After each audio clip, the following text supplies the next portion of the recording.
예, 벌써 날짜가 31일, 이제 내일이 이제 1시간 2시간 45분이면 무술년이 옵니다.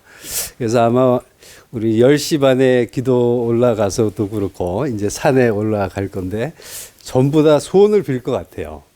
예, 소원을 빌 것 같은데, 아까 축원문에도 저희는 3명이라 각자 막 썼더니 소원이 너무 많습니다. 그래서 저 개인적으로는 오늘 이제 내년도 소원을 빌 건데, 과연 신이 목표를 너무 많이 하면 헷갈릴 것 같아요. 그래서 한 어느 정도 숫자로 한 3개 정도가 좋을지 아니면 그걸 좀 말씀을 좀 여쭙겠습니다. 네.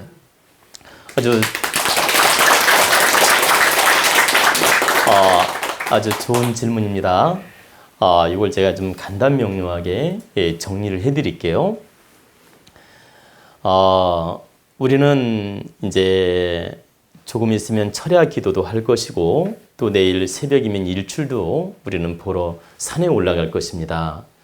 근데 이제 우리가 참 산에서 철야 기도하면서 축원도 하고, 또 내일 일출을 보면서 하늘에 고하고 축원도 할 텐데, 각자 이제 참 개인의 소원도 있고, 또 아까 홍익적 소원도 있고, 어떤 개개인마다 소원이 3개가 될 수도 있고 5개가 될 수도 있고 10개가 될 수도 있죠.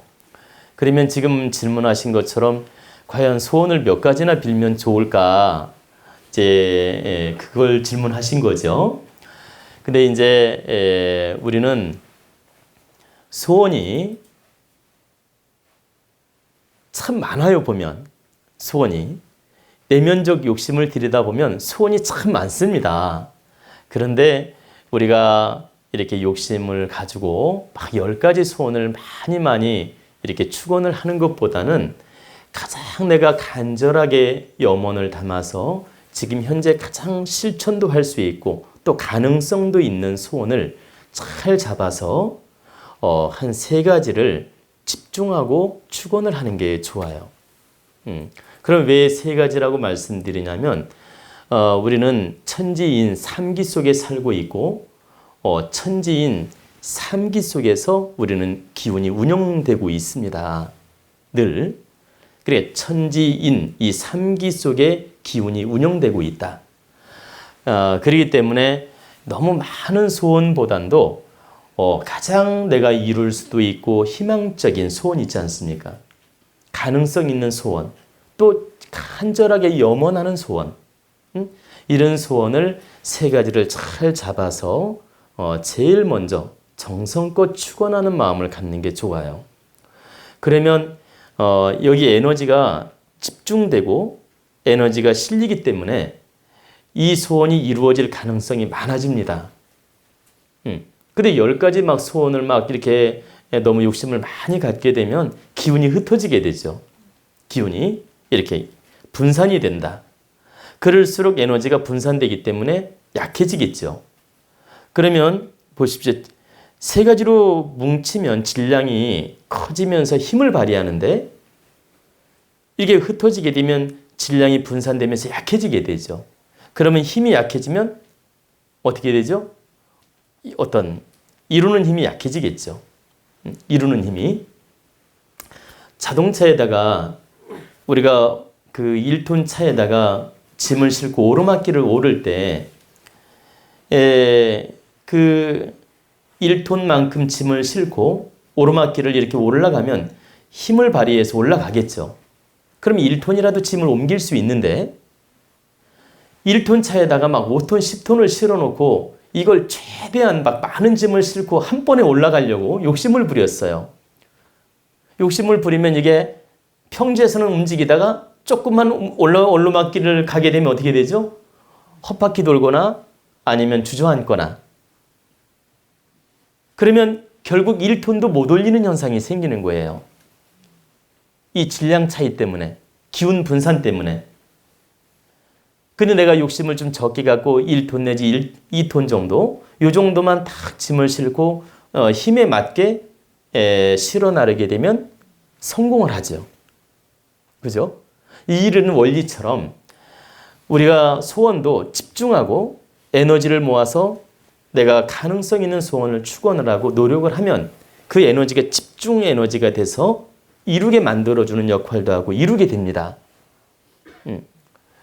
근데 좀 전에 말씀드린 대로 너무 많은 욕심을 가지고 막 10가지, 20가지를 하게 되면 기운이 흩어져서 마치 1톤 차에다가 막 한 10톤 짐을 실어놓는 거나 똑같아요. 그럼 결과적으로 1톤도 옮기지 못하는 꼴이 될 수가 있다. 그래서 우리는 하늘에 축원하고 정말 산신에 축원도 하고 조상님한테 축원도 할 수 있고 이렇게 신께 축원하면서 이제 마음속에 소원을 빌지 않습니까? 이렇게. 그런데 내 질량에 맞게 내가 가능성 있는 소원, 또 내가 진실로 염원하는 소원을 딱 마음을 모아서 기운을 모아서 정성껏 노력하는 것이 에너지를 응축하는 데 도움이 되고 소원을 이루는 데 도움이 된다는 뜻입니다. 그래서 우리가 축원할 때는 제가 이제 방법을 가르쳐 드릴게요. 축원할 때는 욕심으로 무조건 먼저 소원만 비는 것은 바람직하지 않아요. 그러니까 제가 축원하는 방법을 지금 가르쳐 드리겠다는 얘기입니다. 뭐 이루게 해주세요. 뭐 이루게 해주세요. 뭐 이루게 해주세요. 이렇게 욕심으로 축원만 하는 것은 오히려 소원을 이루는 방법이 아니에요.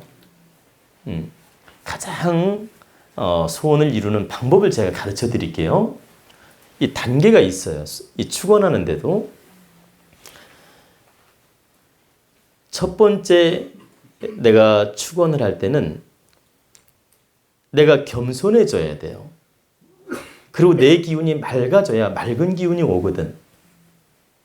그러니까 내가 겸손한 마음으로 내 마음을 먼저 정화시켜야만이 맑은 기운이 여기에 자리를 잡을 수 있거든. 그러려면 어떻게 해야 됩니까? 내가 내 영혼과 내 마음과 내 정신을 겸손하게 갖고 참여하는 마음을 가져야 돼요. 참여하는 마음으로 일단 내 자신을 다스려야 된다. 그러면 참여하는 마음을 갖게 되면 탁한 기운이 일단 스스로 물러가요. 그리고 일단 내 영혼의 기운이 1차적으로 맑아진다고. 이 탁한 기운이 1차적으로 물러간다는 얘기입니다. 참여하는 마음을 가질 때. 그리고 겸손한 마음을 갖게 되면 하느님이 일단 기운을 주기 시작해요. 겸손한 사람한테 복을 주고 기운을 주지 자만으로 꽉 찬 사람은 기운을 주지 않아요. 그래서 1차적으로 내가 겸손한 마음으로 참여하는 마음으로 내 모순과 잘못이 무엇인가 살피고 그리고 그동안 내가 부모님한테 잘못한 거, 가족들한테 잘못한 거, 자식들한테 잘못한 거 이런 걸 잘 돌아보고 참여하고 참회 기도를 하는 거예요. 그러면 내 마음이 어떻게 변하냐면 일단 고요해지고 숙연해져요. 숙연해지면서 탁한 기운이 스스로 정리가 된다. 이렇게 해서 1차 내 영혼의 기운, 내 마음의 기운, 내 정신의 기운을 먼저 좋게 다스려야 된다. 이렇게 한 다음 두 번째 어떤 마음을 가지고 기도하느냐? 두 번째는 내가 큰 이념을 담아서 가족이든 이 사회에 어떤 득되는 역할로서 역할할 수 있게끔 축원을 하는 거예요. 그러니까 내가 가족의 일원으로서도 중요한 역할을 할 수 있게끔 기운을 주시고 도원대학당을 위해서도 중요한 역할을 할 수 있게끔 기운을 주시고 이 사회에도 득되는 사람이 될 수 있게끔 기운을 주시고 이런 홍익적 이념을 담아서 축원을 한다. 그러면 내가 공익적인 마음으로 노력을 하기 때문에 이 공신들이 나를 돕게 돼요. 먼저 사신이 나를 돕는 게 아니고 그럼 공신은 큰 신이고 사신은 작은 신이에요. 여기서 공신이라는 건 하느님, 대자연의 기운, 산신 이런 분들이 바로 공신이라고 하는 거예요. 그리고 사신이라는 건 조상신, 나랑 직결된 신, 보호신 이게 바로 사신이에요. 그러니까 사신이라고 하니까 사특하다 이 개념이 아니에요. 오해하지 마요. 이런 개념이 아니고 사사로울 사자. 사적으로 연결된 신이 나를 돕는다 이 뜻이에요. 근데 사적으로 연결된 신은 바로 조상신이거든. 우리가 서인이라고 표현도 하고 그리고 나를 지켜주는 보호령들 이런 신들이 나를 돕는 걸 우리가 사신이라고 합니다. 그리고 이제 공신은 뭐예요? 이 터주신도 공신, 산신도 공신, 예, 그리고 이제 대역대신도 공신, 또 바로 천지신명, 이 대우주의 기운도 공신. 바로 천신은 대우주의 기운이 바로 천신이에요. 우리가 하느님도 천지대자연의 기운이고 여기서 다시 한번 제가 강조해 드리는데 우리가 하느님이라고 칭하는 것은 바로 대자연의 기운이다. 천지 부모님도 대자연의 기운이고 우리가 명칭을 천지신명이다, 하느님이다, 천지 부모님이다 다르게 할 뿐이지 바로 우리가 하느님이라고 부르는 호칭은 바로 천지 대자연의 기운을 가리킨 말이에요. 그리고 천지 대의 기운을 관장하는 대신이 또 있다라는 겁니다. 이걸 우리가 공신이라고 말하는 거죠. 그래서 바로 천지 부모님, 천신, 하느님 이 공신이 가장 큰 공신. 그 다음에 어떤 산신이나 터주신이나 대역대신 이런 분들이 그 다음으로 공신이다. 그러면 우리가 공익적인 마음으로 축원을 하면 이 공신들이 나를 돕게 돼요. 그 다음에 이제 내가 가장 염원하는 내 소원을 축원하는 겁니다. 그러면 이때는 공신과 사신이 나를 함께 돕는 거죠. 그럼 내가 조상신하고도 연결되어 있기 때문에 조상신도 나를 돕고 또 이 공신도 나를 돕는 거죠. 함께. 그러면 1차적으로 내가 이렇게 참여하는 정신을 가지고 기도를 하고 축원을 해야 되고 그 다음에 공익적, 홍익적 마음 이런 마음으로 축원을 해야 되고 그 다음에 내 개인적 소원을 다르게 축원을 해야 된다. 이때 바로 큰 기운을 받게 되는 것입니다. 근데 내 잘못은 전혀 생각도 안 하고 참회도 할 줄 모르고 맨 욕심만 가지고 이루어달라 하면 인연줄이 맞으면 좀 도움을 받을 수 있지만 큰 기운을 받기가 어려운 거죠. 그래 인연줄이 맞으면 도움을 받는다는 얘기는 이게 내가 그동안 쌓아놓은 공덕이 있지 않습니까? 쌓아놓은 저축해놓은 공덕이 있으면 그때 인연줄이 탁 맞으면 그 공답을 얻는 거예요. 왜? 그동안 쌓아놓은 공이 있기 때문에. 그래서 인연줄이 맞으면 공답이 있을 수 있다. 그러나 진정한 축원은 지금 제가 말씀드린 대로 지금 제가 이렇게 설명드린 대로 해야만이 이게 바른 축원이란 뜻입니다. 그럴 때 반드시 신께서는 돕고 나를 바르게 살 수 있도록 기운을 열어주신다. 그리고 내가 사적인 욕심으로만 할 때하고 이렇게 바른 축원을 하게 되면 3배의 그 공답이 올 수 있어요. 공답이 오더라도 사적인 욕심으로만 했을 때와 내가 정말 공적으로 바른 이념을 가지고 했을 때 그리고 바른 자세를 가지고 했을 때 그 기운은 3배 차이가 난다. 그러면 여러분들한테 그동안 나를 위해서 기도했는데 잘못됐느냐? 그렇지 않아요. 여러분들이 집에서 베란다 창문을 열고 기도도 하고 옥상 올라가서 축원도 하고 축원이나 기도는 똑같은 말이니까 헷갈리지 않으셔도 돼요. 그러니까 기도를 하든 축원을 하든 똑같은 말입니다. 베란다를 열고 아침에 축원을 하든 저 옥상에 올라가서 축원을 하든 산에 올라가서 축원을 하든 여러분들이 그동안 소원을 빌면서 축원했어도 잘한 겁니다. 지금 이게 잘못됐다는 얘기가 아니에요. 이렇게 축원을 해도 이건 바른 축원이라면 잘한 거예요. 그러면 여러분들 바른 축원이 뭐냐?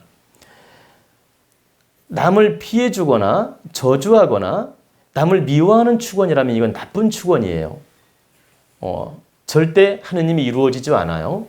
이루어주지도 않을 뿐만 아니라 나 오히려 나를 힘들게 해. 이런 축원은 절대 나쁘지만 내가 부모님을 위해서 축원하고 자식을 위해 축원하고 남편을 위해 축원을 했어요.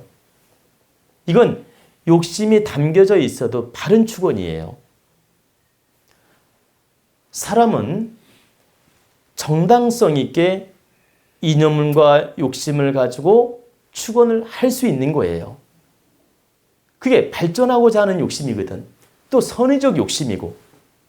그렇기 때문에 부모님 건강하게 해주세요. 오래 살게 해주세요. 자식들이 잘되게 해주세요. 우리 아이들이 입시 합격해서 바르게 살 수 있도록 도와주세요. 그리고 우리 아이들이 취직돼가지고 바르게 살 수 있도록 도와주세요. 예를 들어서 우리 사업이 잘 번창해서 우리 가정이 빛나게 살 수 있도록 도와주세요. 이런 축원을 했다 하더라도 이게 하나의 욕심처럼 보이지만 바른 축원이기 때문에 괜찮다. 절대 여러분들이 축원한 게 잘못됐다는 뜻이 아니에요.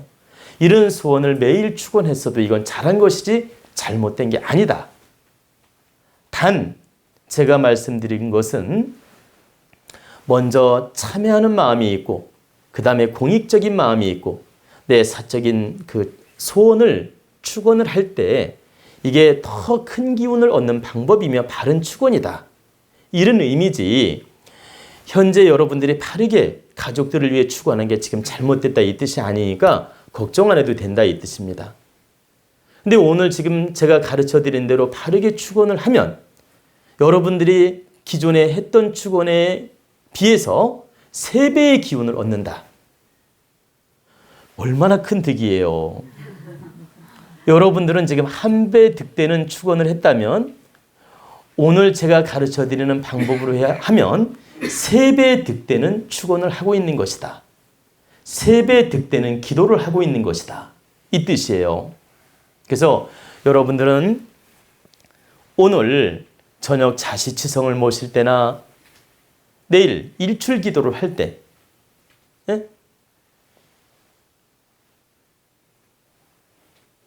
세 배 큰 기운을 받고 큰 축원을 해서 큰 복을 받으라는 뜻입니다. 아시겠죠?